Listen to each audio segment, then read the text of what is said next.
Sir खूप खूप अभिनंदन. धन्यवाद. आपलं नाव? माझं नाव अक्षय मंगेश निंबेकर. मी यवतमाळ इथे राहतो. सर आपलं शिक्षण कशामध्ये झालं? माझं 2016ला बी.कॉम झालं आहे सर. अच्छा, बी.कॉम झालं. हां. सर शुभम सर अकॅडमीमध्ये शुभम सर अकॅडमीबद्दल बोलायचं झालं तर काय बोलाल तुम्ही? बस एकच बोलायचं शुभम सर अकॅडमीबद्दल, की एक ॲस्पायरंट जर का दिवा आहे, जसं दिव्याला जसं प्रकाश नसला तर दिव्याचा काही अर्थ नाही. तर असं एका ॲस्पायरंटच्या जीवनात ॲस्पायरंट जर का दिवा आहे, तर प्रकाश एस-एस-ए एक प्रकाश आहे. म्हणजे बँकिंग क्षेत्रामध्ये एक प्रकाशमय जे हां, असतं हां, ते एक शुभम सर अकॅडमीमध्ये शुभम सर. हां. ठीक आहे, चालतं सर. पण आपण कोणत्या जॉबला आहात? नाही, मी एक न्यायालयीन क्षेत्रामध्ये होतो अच्छा. आणि मी आता 2022 मध्ये रिटायर झालो. सर असं कधी विचार आला नाही की आपण न्यायालयामध्ये आहोत, तिथं खूप सारे असे मोठे मोठे वकील बघायला भेटतात, तर आपला मुलगा बँकिंग वकील सोडता बँकिंग फील्डमध्ये असं का वाटलं तुम्हाला की बँकिंग फील्ड काय मुलांनी निवडावी? कसं असते ते माझ्यापेक्षा म्हणजे न्यायालयीन क्षेत्रापेक्षा मला त्याच्या ह्याच्याप्रमाणे किंवा तुला जे योग्य वाटत असेल त्याच्याप्रमाणे तू जाऊ शकतोस.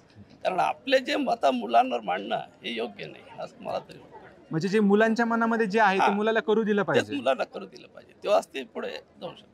खरंच आज एवढा मोठा एक ऑफिसर झाला आपला मुलगा, तर ते एक आपण आहोत कोर्ट न्यायालयामध्ये, पण आपला मुलगा बँकेमध्ये अधिकारी होईल असं कधी वाटलं होतं का बा? नाही, असं म्हणजे त्याची जिज्ञासा होती आणि त्याला प्रयत्न त्यांनी खूप केले आणि शुभम अकॅडमीमुळे त्याला खूपच चांगला हे मिळाला.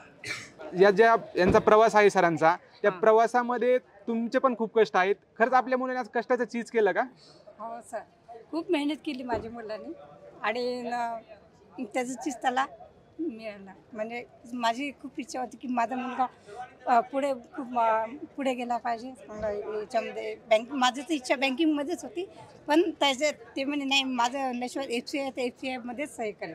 पण ते चांगलं झालं बँकिंगपेक्षा FCIमध्ये. आई, ज्यावेळेस आपले जे दुःख असतात ना, हां, आपण कोणासमोर मांडू शकत नाही, नाही पण सर. ज्यावेळेस मुलाचा रिझल्ट येतो ना त्यावेळेस ते आनंद अश्रू हो असतात. सर, ते तर बरोबर आहे. त्या आनंद अश्रूबद्दल तुम्हाला काय वाटतं की ज्या दिवशी मुलाचा काय रिझल्ट आला त्या दिवशी काय वाटलं तुम्हाला?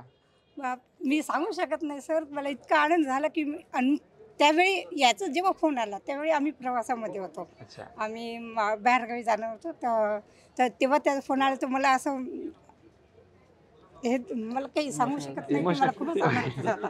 नाही आई, समजू शकतो तुमच्या भावना, कारण एक मुलगा खूप मोठा अधिकारी झालाय आणि तुमचं आज समाजात वावरताना सामान्य नागरिक म्हणून, पण आज ऑफिसरची आई किंवा एक ऑफिसरचा माझा मुलगा ऑफिसर आहे सांगताना खूप मोठं धैर्य, खूप मोठं साहस सांगता तुम्ही. खरंच याबद्दल तुम्ही अजून काय मुलाला मेसेज द्याल की ह्या पुढे अजून काय केलं पाहिजे, मुलांना काय अपेक्षा आहे बा? याच्याबद्दल सांगायचं की ज्याला अजून पुढे अजून चांगल्या क्षेत्रामध्ये जायचं आहे, नाव कमवायचं. बरं, एक मी फनी विचारतो तुम्हाला. आता जॉब तर लागलाय मुलाला, सगळं झालं, एक आतुरता आहे ती चांगल्या सुनाची. ती सून कशी पाहिजे? गुलालाने माखलेली पाहिजे का गुलाबी साडीवाली पाहिजे? मला एकदम चांगल्या संस्कारी वगैरे झालेल्या मुली चांगल्या पाहिजे, जेणेकरून म्हणजे कुटुंब एकत्र आलं पाहिजे. नाही, साहजिक आहे. आता आईच खूप अभिमानाची गोष्ट आहे. आई वडिलांचा या ठिकाणी शुभम सर अकॅडमी सन्मान करते. सर शुभम सर अकॅडमी बद्दल आपलं काय मत आहे? जसं मी आधीच सांगितलं, की एका ॲस्पायरंटच्या जीवनामध्ये प्रकाश देणारा जे आहे ते शुभम सर अकॅडमी आहे. आणि शुभम सरांचे खूप खूप धन्यवाद. पूर्ण SSC टीमचे खूप खूप थँक्यू. आणि सर शुभम सर अकॅडमी मधली अशी एक कोणती ऍक्टिव्हिटी की तुम्हाला ती खूप आवडायची वगैरे सर? ऑनेस्टली सांगायचं झालं तर यस सरांचं टेलिग्राम सेशन, ओके. त्यांनी रिझनिंग माझ्या आधी खूप वीक होतं, त्यांनी खूप जास्त फायदा झाला. ओके, खूप खूप धन्यवाद सर, आपण आलात, आपला अमूल्य वेळ दिला. धन्यवाद. थँक्यू.